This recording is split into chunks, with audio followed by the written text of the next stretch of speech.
Yo, check it out. I just installed these electric running boards on this 2025 Toyota Tundra. These things I got from Amp Research. In this video, I want to tell you exactly how to put these on. They're not really that hard at all. It doesn't take very long, and everything you need is already in that box. So let's go ahead and talk about this. If you look right here, there's no magnets, no sensors or anything like that that we had to add to the truck. Everything is integrated right into the body wiring harness in the truck, so it's all wired in right here. I'll talk about that later. So stick around for the end of the video because I'm going to be answering two major questions here. First off, how long does it actually take? They say 3 to 5 hours. I'm going to set a timer on my watch, and I'm going to tell you exactly how long it takes me to do this. And then I'm also going to give it my own skill level ranking so that if you're by yourself trying to do this in your driveway, you know exactly what you're getting into and how difficult it is. So let's go ahead and get started. I just wanted to show you all the layout, show you all everything that comes in this kit first. So first up, this is one of the boards. We got our lever arms here. These are heavy duty right over here. We got our motors. There's one motor for each side of these steps. We got some LED lights. We got our wiring harness here. Our Amp Research module right here. A bunch of mounting brackets and stuff. A bag full of nuts and bolts. And we got a little plug for the OBD port here. Now, I also printed off their website. They have instructions for each part number. So this one's specific for this part number. A couple of important notes on this pamphlet I want to point out real quick. First up, we got the installation time here, 3 to 5 hours. That's what they say.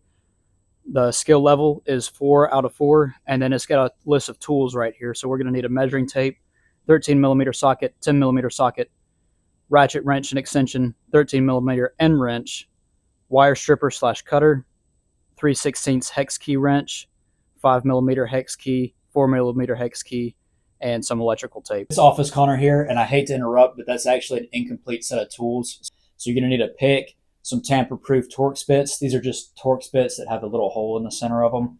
12 millimeter socket, a torque wrench, drill bits, thread locker, Permatex, and a box cutter. I'm going to put a link in the description for every single tool on this list. Okay, Work Connor, back to you. They do come with a 5-year warranty, so we don't have to cut the running boards at all. Now, if we were installing it on a double cab or a Sequoia, you would have to trim down the boards. So probably an angle grinder or something like that would be just fine. Luckily, the truck that we're putting on is a Crew Max, so we don't have to do any cutting or anything like that. They come exactly the right length. The way that they ship these running boards, the end caps just slide right off. And I got to looking at it and I figured out why. So in case you have to cut these, you know, if you have a different size cab or whatever, they shipped it with this little clip that retains it. They shipped it with it turned backwards. So what you got to do is just pull that clip off, get in here with the pick.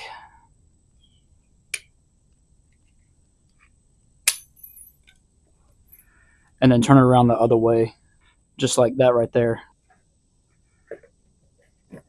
And that's much more stable now. We got to actually install the motors on these linkages here. So got to take the tape off here, and then let's see. I'm referencing the instructions here. This shows you how it's supposed to be oriented. So it goes just like that right there.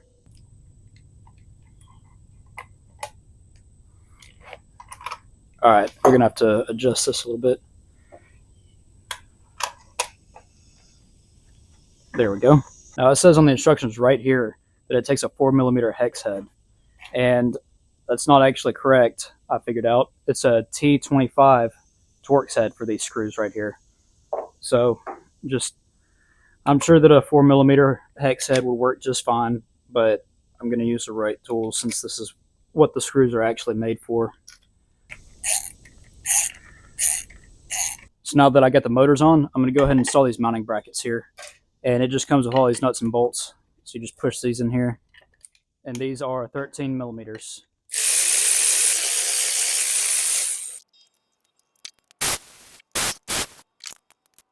On these are the swing arms with no motors, and these actually go mounted towards the front of the truck. So these are your front swing arms here.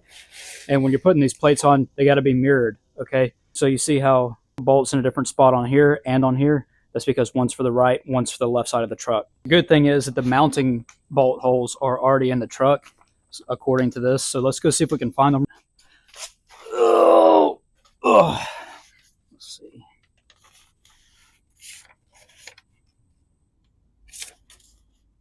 Okay, so that's them right here. It's 1, 2, 3. Now let's go look for the ones on the back. That's what they look like on the paper. You can see where we are. This is them right here. These two, and then this one right here. And this is where we're going to use our 12 millimeter socket at to take these out, and then we're going to put them back in with our 13 millimeter bolts that they sent with the kit. I don't want these bolts to be slipping out. I don't want to be coming back out here. So I'm going to put a little bit of blue Loctite on these bolts going into the truck just to make sure. This is the linkage on the front of the truck here. You can see this one's not motorized. Cool thing about these, you remember those lights I was talking about a minute ago? Well, they actually send these little brackets that the lights stick to. So with the last bolt, I'm actually going to put it up in there so that the light has something to stick to. And for reference, this bolt is the one facing the rear of the truck.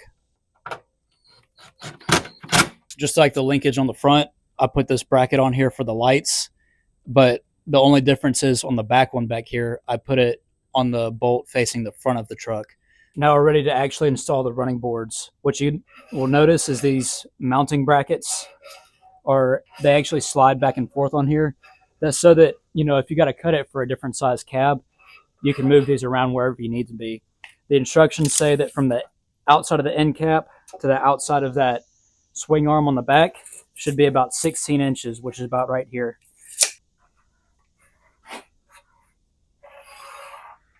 There's little grooves on these swing arms right here that these attachments actually fit into, so I'm going to try to get them to fit down in there. Let's see. That looks about right. I think it's in. Now there's no need for any Loctite or anything like that on these because they already have thread locker on the screws already. This is the mounting linkage on the rear of the truck. That's the motorized one. So the instructions say we're supposed to just go from here to the outside of this cap right here, and it's supposed to be 16 inches. So we got to adjust this a little bit. All the screws are started, but they're not tight yet. So that allows it to kind of slide back and forth on here. Got to come back a little bit more.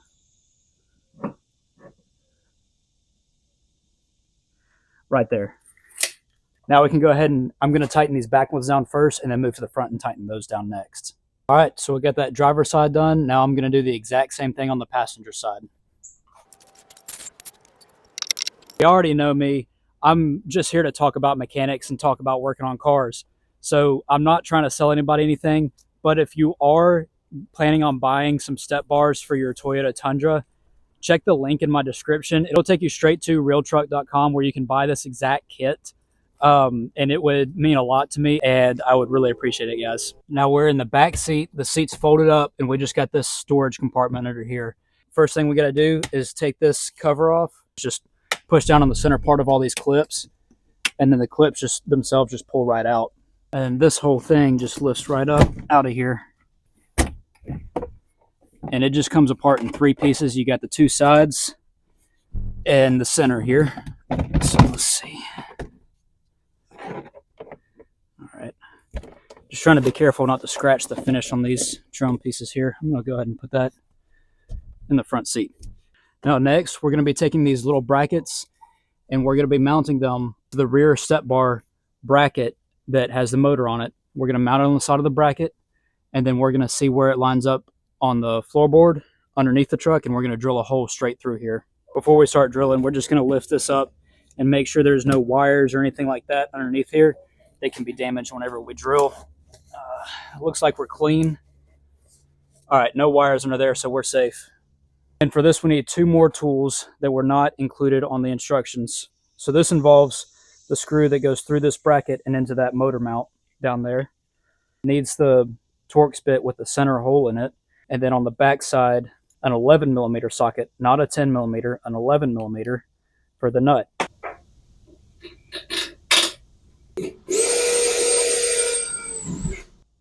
One concern the owner of the truck had was once we drill this hole, if he goes off-roading and everything and splashing water all over the place, is it going to damage the metal, you know, that's exposed now because of that?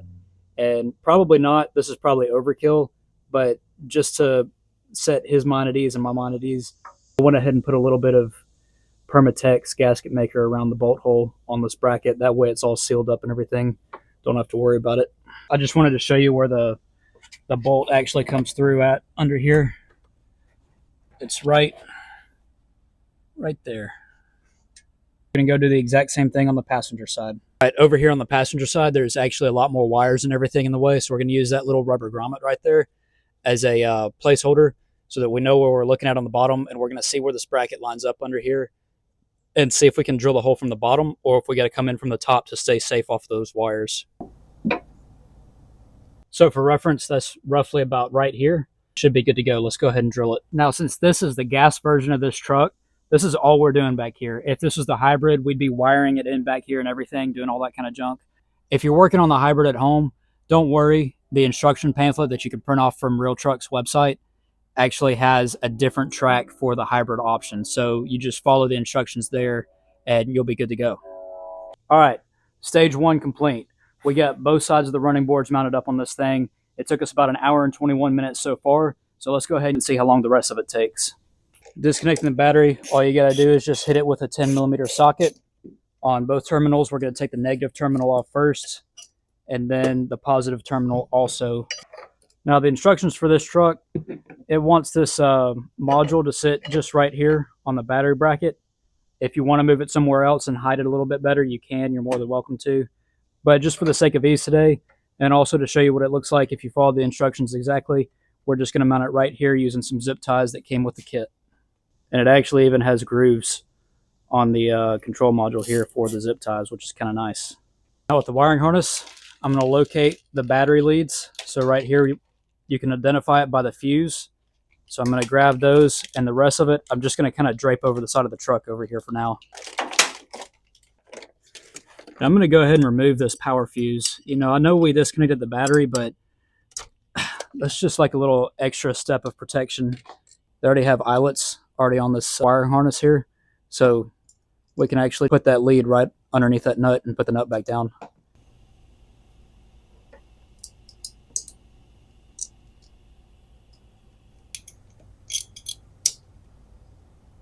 And then there's two different size plugs that go to the actual module itself, so you can't get them mixed up. They're both very different. There's not really a lot of details in the instructions on how to route this harness, so I'm going to show you how I routed it real quick. All right, so there's two main leads that come off of this thing. One of them is short and one of them is a lot longer with a lot more cables coming out of it. The long one goes from the battery all the way over to the driver's side, and I lifted this valence cover here up, and I found a couple of holes that weren't being used for clips, and I put zip ties on there, and the zip ties come with the kit, but I zip tied them all the way across. Then I routed it kind of around behind this brake booster, zip tied it to a few more wiring harnesses down there, and then I ran it down along the fender right here. You got these AC lines and heater lines and everything. I want to keep all that wiring away from the heat. For the passenger side, that's what the shorter cable's for. And so I ran it, you know, same thing down this valence, and then I routed it behind the battery. It's kind of hard to see back there, but it's behind the battery, running down the fender to the bottom down there. And the thing you got to watch out for over here is these heater lines right here. You got to make sure and keep the wires away from that. You don't want them melting or anything. This is underneath the truck on the driver's side. See, there's the front driver shock. And if you look right here, I ran it on the outside of this frame. That way we stay away from the exhaust. I'm down. And then right here between the frame and the body, there's enough room to get the harness in there.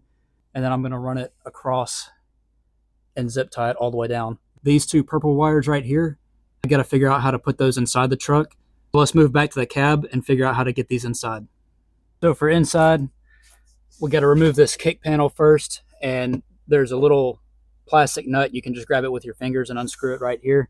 And then this whole kick panel, you can very gently and steadily pull backwards.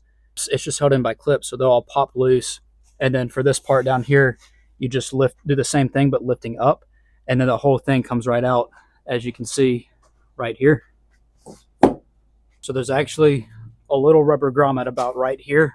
And we're going to cut a slit in that rubber grommet, and that's where we're going to run our purple wires up in here. Right here, we got a little support coming off the frame that's not bolted to anything. It's just kind of hanging out.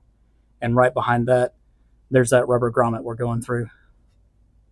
As you can see, it's running up through that grommet, and then I just put it in with the rest of these factory wires that are running through here, and they're just hanging out right here. Now we got to wire in this OBD2 connector.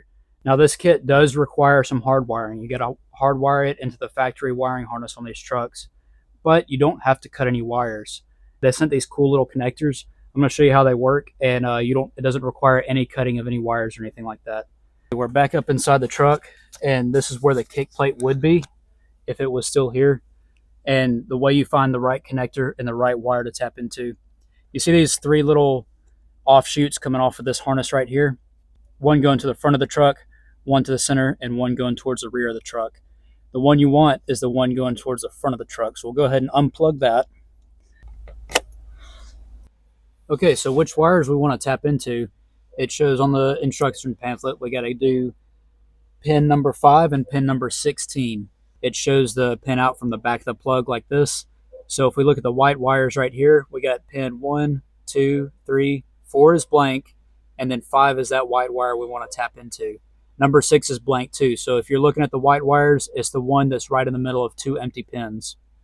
If you go over here to the top, we can count 1, 2, 3, 4, 5, and that's the light blue wire right there. It has empty pins on both sides as well. So basically it's these 2 wires, they're right on top of each other, and they're both surrounded by an empty space on either side. And the way we're going to tap into them without cutting anything is with these connectors right here. And it's got a little groove right there. I don't know if you can see that, but that groove goes around this wire we want to tap into. So let's see if we can get some slack here. Okay, so see, we got that white wire in that groove. And now there's a little metal pin in this connector here. I don't know if you can see that or not, but basically you just screw that onto that black cap, and that little metal pin will pierce the wire and make just enough of a connection to get a signal out. So once you get those put on there, see there, we can take our OBD plug thing and just match the color of the wires on the plug to the color of the wires on the truck harness. Okay, I'm sorry, I got to interrupt again. This is actually incorrect. You don't put white to white and blue to blue, like, what would make sense. You're actually supposed to put blue to white and white to blue. So you just mix match them, you're good to go. We're almost done, so let's get back to it. So this white one, we're going to unscrew. There's a red cap on the other side, so we're going to unscrew that red cap.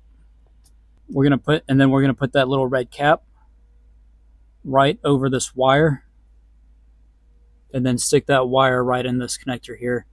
And there's another little metal prong down inside this connector, and this cap just kind of tightens our new wire down onto that connector, and that's how it makes a connection to that signal wire from the main wiring harness here.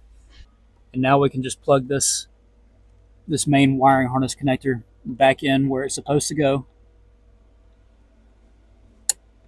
and that's all we got to do for that.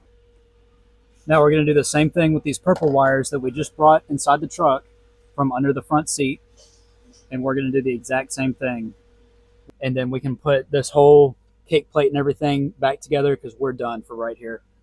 Do not plug in the OBD2 connector just yet. We got a few steps to do before we can plug it in. Now the only thing left with the wiring harness is just the plugging in the actual motors on the running boards and the lights. Plugs on the motors, all you do is just plug them in. Just make sure you don't forget that little red locking tab on there. And then for the lights, it's really straightforward. All you do is strip. Oh, okay. Not that kind of strip. Oh. My bad. This kind of strip. Crimp. Stick.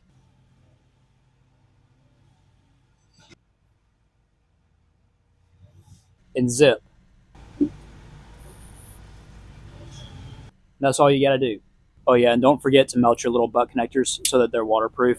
I couldn't figure out how to make that rhyme, but don't forget that step. Now we're ready to go ahead and put that power fuse back in the wiring harness up here, and then we can reconnect the battery. But we still can't test out the running boards just yet. There's one last step we need to do before we can do that. This is the very last step, okay? So you remember how that OBD plug is still unplugged? Well, this is the step that we got to do. We got to cycle the key on and then cycle the key back off. I'm just going to come in here with the keys, and we're going to push the start button once. We're going to push it again. Now everything's turned on, all the accessories and everything are on, and we're going to leave it like that for a few seconds, and then click the power button to turn everything back off. And that's how you cycle the key on these things. Now we can plug in that OBD port and test these things out. All right, guys, it's time for that moment of truth. Let's see if these things work. Oh, yeah. They are on a 5-second delay, so give it about 5 seconds or 3 seconds. They'll shoot right back up in there. I love how fast they come out. That's really nice. And it's hard to see during the daytime, but I did check. All 4 lights are coming on all the way around the truck. So mission accomplished, guys. My difficulty rating I'm going to give it is, I think 4 out of 4 is way too high for this thing. This was not hard at all to install. This was really easy. And I just had one person. I didn't even have any help. So I would give it a 5 out of 10 instead of a 4 out of 4. This is really like middle of the road stuff. And the time that it took me to put these on, not including time to, adjust the cameras and the sound and reshoot takes and stuff like that, give you 3 to 5 hour window. It took me 3 hours, just one person. So if you got some help, dude, this is an easy Saturday morning or Saturday afternoon job that you can do yourself right in your driveway. So now this truck is ready for the leveling kit. So stay tuned because I'm going to be making a video on that too. If it's already out, I'll link it right here in the screen. Thanks, guys.